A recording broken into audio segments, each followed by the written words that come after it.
पायल बहू, कहाँ है? जरा इधर आ तो। कमला बाजार से आई और अपनी बड़ी बहू को आवाज लगा रही थी। उसकी आवाज सुनकर पायल वहां आती है। जी माँ जी, क्या बात है? देख बहू, मैं तेरे लिए नई साड़ी लाई हूँ, बता तुझे कैसी लगी? माँ जी, सच में ये साड़ी तो बहुत अच्छी है। तुझे पसंद आई ना? चलो अच्छा है। तभी वहाँ रिया आती है। अरे बेटा, तू आ गई? किस टाइम आई? बस मम्मी, अभी थोड़ी देर पहले ही आई थी। अच्छा, आप ये साड़ी किसके लिए लेकर आई हैं? किसके लिए लाऊंगी भला, तेरी भाभी के लिए लेकर आई हूँ। मैं बाजार गई थी, मुझे साड़ी पसंद आ गई तो दोनों के लिए एक एक साड़ी लेकर आ गई। हाँ दीदी, साड़ी कितनी अच्छी है ना, मुझे तो बहुत पसंद आई। नेहा को भी ये बहुत पसंद आएगी। हाँ, बहुत अच्छी है। पायल दोनों साड़ी लेकर वहां से चली जाती है। अरे मम्मी, आप भी ये क्या क्या करती रहती हो? क्यों, अब क्या हो गया भला? मैंने ऐसा क्या कर दिया? अरे, आप भाभीियों को इस तरह सिर पर क्यों चढ़ा रही हो? आप इन्हें इतना सब कुछ लाकर दे देती हो, इस तरह तो इनकी आदत ही खराब हो जाएगी। अरे ऐसा कुछ नहीं है, अब हमारे घर की बहू है और ये घर भी तो इन्हीं का है। इनका भी तो हर चीज पर उतना ही हक बनता है ना। अब अगर भला मैं इन्हें सामान लाकर नहीं दूंगी तो कौन लाकर देगा? अरे मम्मी, तुम बिल्कुल नहीं समझ रही हो। जरूरत का सामान तो उनके पास पहले से ही है। इतना ज्यादा लाकर दोगी तो इनकी आदत तो और ही खराब हो जाएगी ना। खैर, मुझे क्या, आपकी मर्जी। बाद में जब ये सिर पर चढ़ जाएंगी तो मुझे मत कहना कि मैंने आपको आगाह नहीं किया था। तू भी ना बिना वजह कुछ भी सोचती रहती है। अच्छा ये सब छोड़ और बता, तेरे घर में सब कैसा है? सब बढ़िया, एकदम मजे में जिंदगी कट रही है। कल तो मेरी सास मेरे लिए एक डिजाइनर ड्रेस लेकर आई थी। देखो, मैं फोटो दिखाती हूँ। तो देखा आपने, इसी को कहते हैं दो मुहापन। लेकिन ये तो बस शुरुआत थी, आगे आगे देखना होता है क्या। अरे जरा सुनिए ना। हाँ कहो डार्लिंग, क्या बात है? मैं ना घर में बैठे बैठे बहुत ज्यादा बोर हो रही हूँ। ओह अच्छा, तो तुम्हें बोरियत सता रही है तो हमें हुक्म दीजिए। हमें उसके लिए क्या करना होगा जिससे आपकी बोरियत दूर हो जाए? आपको तो पता ही है मुझे शॉपिंग करना कितना पसंद है। मुझे कुछ पैसे दे दीजिए, मैं थोड़ी शॉपिंग करके आऊंगी और पार्लर में थोड़ा अपने आप को पैम्पर करूंगी, तो अपने आप ही ठीक हो जाऊंगी। अच्छा ठीक है, मेरा क्रेडिट कार्ड ले जाओ। तुम्हें जो पसंद आए ले आना, लेकिन अपना मूड इस तरह उदास मत किया करो तुम। अच्छा ठीक है, thank you so much, you are the best husband. हम्म, शुक्रिया, वो तो मैं हूं ही। अच्छा ठीक है, चलो तुम्हें मैं रास्ते में छोड़ दूंगा। दोनों जा रहे थे, तभी हॉल में बैठी शीला उनसे पूछती है। हाँ भाई, आज दोनों पलटन फिर से तैयार होकर किस तरफ चल दी? मम्मी जी, मैं ना शॉपिंग करने जा रही हूँ। मैंने सुना है कि उस मॉल में सेल लगी है। क्या कहा, सच में? फिर तो मेरे लिए भी कुछ खरीद कर ले ही आई हो। तो क्या आप नहीं चलेंगी मम्मी जी? अरे नहीं नहीं, आज मैं घर पर रहकर आराम से आराम करना चाहती हूँ। तुम दोनों जाओ, एंजॉय करो। दोनों गाड़ी में बैठकर मॉल की तरफ जाते हैं, यश रिया को मॉल के आगे छोड़कर। अच्छा ठीक है, तुम ध्यान रखना। और जब तुम फ्री हो जाओ तो मुझे कॉल कर देना, मैं तुम्हें लेने आ जाऊंगा। मैं भी जरा अपने दोस्तों के पास जा रहा हूँ। ठीक है, आराम से जाना, अभी सुमन भी यहाँ आती ही होगी। ठीक है, बाय बाय। रिया कॉल पर बात करते हुए मॉल के अंदर चली जाती है। अरे मैडम जी, तू कहाँ रह गई? जल्दी आ, हमें अब ढेर सारी शॉपिंग करनी है। अरे जरा मुड़कर देख, मैं तेरे पीछे ही हूँ। रिया पीछे मुड़ती है। अरे तू तो यही थी। अच्छा चल, जल्दी चलते हैं, मैं बहुत एक्साइटेड हूँ, आज बहुत सारी सेल लगी है। हाँ हाँ, चल जल्दी जल्दी चलते हैं। दोनों ढेर सारी शॉपिंग करती हैं और उसके बाद पार्लर में चली जाती हैं और वहां जाकर अपना मैनिक्योर पेडिक्योर करवा रही थी। यार, मैनिक्योर और पेडिक्योर करवाने के बाद कितना रिलैक्स फील होता है, मुझे तो मजा ही आ गया। हाँ, और अगर मैनिक्योर और पेडिक्योर खासकर शॉपिंग करने के बाद करवाया जाए तो और ज्यादा रिलैक्सिंग हो जाता है। तूने तो मेरे मन की बात छीन ली। तभी रिया के पास उसकी मम्मी का कॉल आता है। अरे, अब मम्मी मुझे इस समय क्यों कॉल कर रही है? ओ सुमन, फोन उठाओगी और उनसे पूछोगी तभी तो पता चलेगा। हाँ, वॉट एवर। रिया कॉल उठाती है। हाँ बोलो मम्मी, क्या बात है? अरे बेटा, मैं कह रही थी कि क्या तू अभी मेरे पास यहाँ आ सकती है? नहीं मम्मी, मैं बहुत जरूरी काम से बाहर आई हूँ। अचानक भला क्या हो गया आपको? कुछ नहीं, बस डॉक्टर के पास जाना था। तो भैया भाभी सब कहाँ पर हैं? वो दोनों तो ऑफिस में हैं और दोनों बहुएं भी जरूरी काम से बाहर गई हैं। लेकिन मैं भी जरूरी काम से बाहर आई थी। आपकी तबीयत खराब है क्या? मेरी तबीयत खराब थी तो मैंने कुछ टेस्ट करवाए थे, आज उनका रिजल्ट आया, वही दिखाने के लिए डॉक्टर के पास जाना है।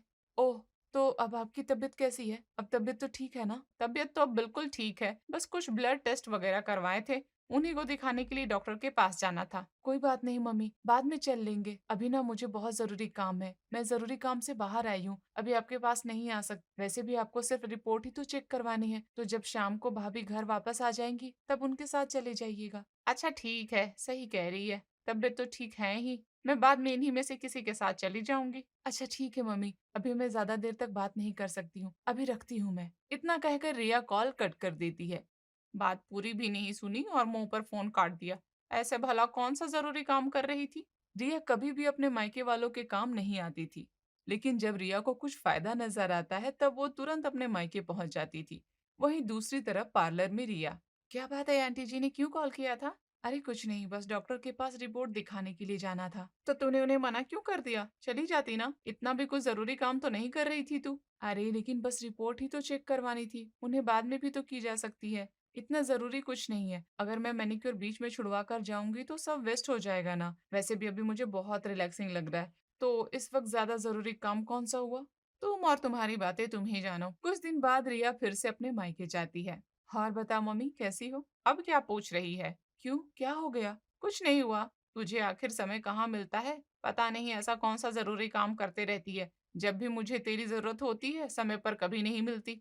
अरे मम्मी, ऐसा नहीं है। तुम्हें तो पता है ना, शादी के बाद लड़की की जिंदगी कितनी बदल जाती है और कितनी मुश्किलें भरी हो जाती हैं। मेरे ससुराल वाले जरा अजीब हैं। मैं तो बस पूरा दिन उनकी ही जरूरी काम करती रहती हूँ। क्या ये लोग तुम्हें बहुत ज्यादा दुखी करते हैं? अगर ऐसा है तो मुझे बताओ, मैं अभी उनसे बात करता हूँ। अरे ऐसे कैसे मेरी बेटी को परेशान कर सकते हैं वे लोग? अरे नहीं पापा, इतनी बड़ी भी कोई बात नहीं है। नहीं बेटा, तुझे डरने की जरूरत नहीं है। हम तेरे साथ है, तू हमें बेझिझक कोई भी बात बता सकती है। नहीं पापा, सब ठीक है, मैं उन लोगों को अपने हिसाब से देख लूंगी। हाँ बेटा, अगर ज्यादा परेशानी हो तो हमें बता देना, अकेले सब हैंडल करने की जरूरत नहीं है, तेरे घर वाले हैं तेरे साथ। ठीक है मम्मी, मैं बता दूंगी। रिया खुद को बचाने के लिए ऐसा झूठ कहती है। थोड़ी देर बाद रिया के दोनों भाई भाभी बाहर से शॉपिंग करके आते हैं। अरे दीदी, आप कब आई? हाँ, आपने आने से पहले बताया भी नहीं। क्यों भाभी, मुझे अचानक यहाँ देखकर डर गई क्या? कहीं आपको इसलिए तो डर नहीं लग रहा कि अभी आप शॉपिंग से इतना कुछ सामान लेकर आई हैं, उसमें से कुछ मुझे देना पड़ जाएगा? अरे नहीं दीदी, ऐसा नहीं है। भला हम ऐसा क्यों सोचेंगे? ये भी तो आपका ही घर है ना। अगर आपको कुछ पसंद है तो आप हमें बता सकती हैं, हम खुद आपको खुशी खुशी दे देंगे। अरे भाभी, आप तो सीरियस हो गई। मैं तो बस मजाक कर रही थी। हाँ वही तो मैं सोचूं जरा। तुम अपनी भाभीियों के साथ ऐसे मजाक मत किया करो। क्यों भैया, आप बड़ी साइड ले रहे हैं भाभी की? अब बहन से पहले वाला प्यार नहीं रहा क्या? ओहो, तुम तो बहुत तेज हो।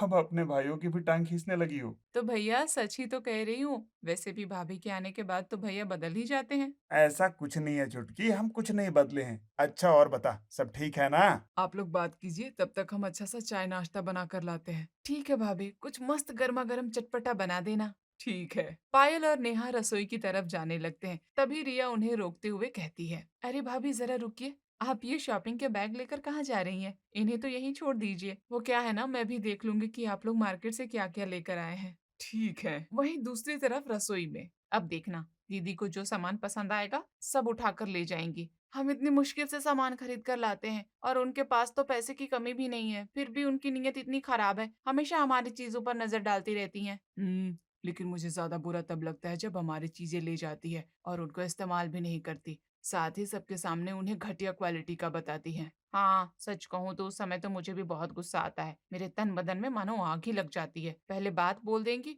और उसके बाद कहती हैं कि मैं तो बस मजाक कर रही थी। हाँ वही तो, लेकिन हम कुछ कह भी नहीं सकते, ये तो उनका हर बार का है। छोड़ो, हम क्यों अपना दिमाग खराब करें। चाय नाश्ता तैयार होने के बाद सब खाते हैं। वैसे भाभी, आप ये जो पर्स लेकर आई हैं, मुझे बहुत अच्छा लग रहा है। क्या मैं इसे ले जा सकती हूँ? इसे ले जाइए दीदी, लेकिन इसे यूज भी कर लीजिएगा। हाँ वो भी देखना पड़ेगा कि मैं इसे कहाँ यूज कर सकती हूँ। अच्छा तो मुझे लगा, लेकिन इसकी क्वालिटी कुछ इतनी खास नहीं है। आपको तो पता है, हमें जरा ध्यान रखना होता है इन सब चीजों का। हाँ तो अगर ऐसा ही है तो आप इसे यहीं छोड़ दीजिए, जब आपको चाहिए हो तब ले जाना, वरना आप इसे यूज नहीं करेंगी तो किसी काम का नहीं होगा ये। फिलहाल तो मैं इसे ले जाती हूँ, बाद में लौटा दूंगी। अच्छा ठीक है, अभी मैं चलती हूँ। रिया के जाने के बाद देखा, इसलिए तो मुझे गुस्सा आता है, ना तो चीज को खुद इस्तेमाल करना है और ना ही दूसरों को करने देना है। सही कहा तुमने, छोड़ो अब हम क्या ही कर सकते हैं। कुछ दिन बाद। हाँ भैया कहिए, क्या बात है?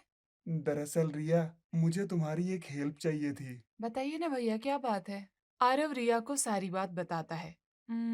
भैया ऐसा तो नहीं हो पाएगा, लेकिन मैं इनसे इस बारे में बात करूंगी। अगर कुछ होता है तो मैं आपको बताती हूँ। ठीक है, प्लीज जरूर कोशिश करना, मैं बहुत मुसीबत में हूँ। कॉल कट करने के बाद क्या बात है?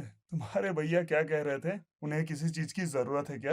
अरे नहीं नहीं, ऐसा कुछ नहीं है। वो तो बस ऐसे ही बात चल रही थी। अच्छा ठीक है, लेकिन पक्का तुम मुझसे कुछ छुपा नहीं रही हो ना?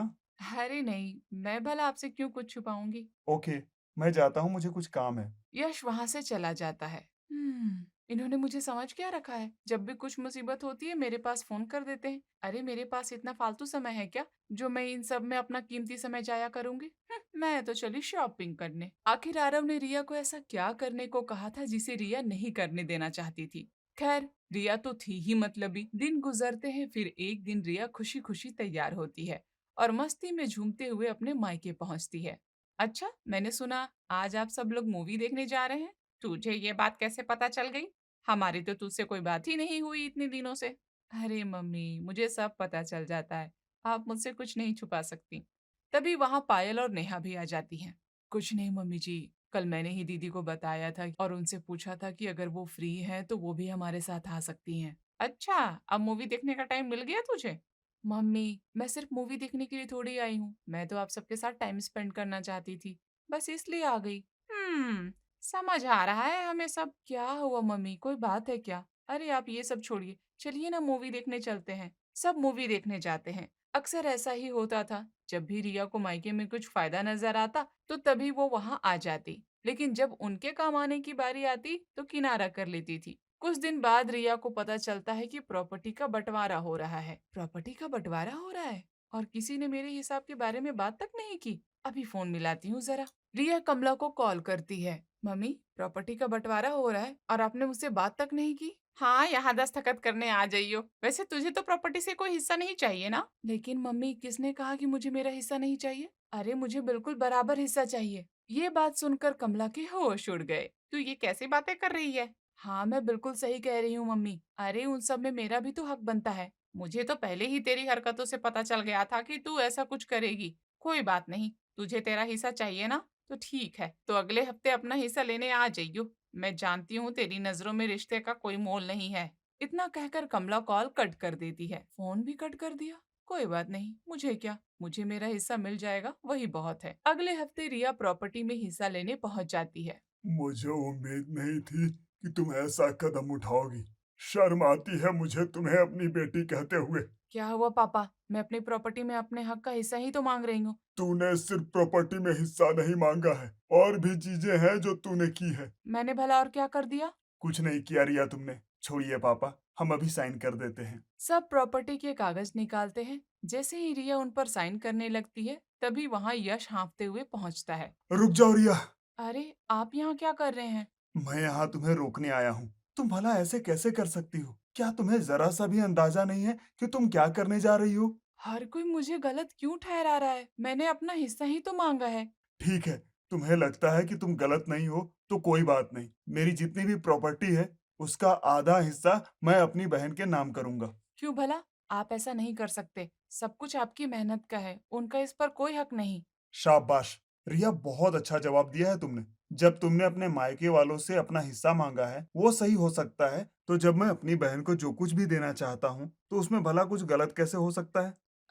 लेकिन रिया के पास यश की इस तरह की बात का कोई जवाब नहीं था। या तो तुम अभी मेरे साथ चलोगी, वरना वापस आने के बारे में मत सोचना। कोई बात नहीं बेटा, तुम हमारी वजह से अपना रिश्ता खराब मत करो। इसे इतनी समझ नहीं है।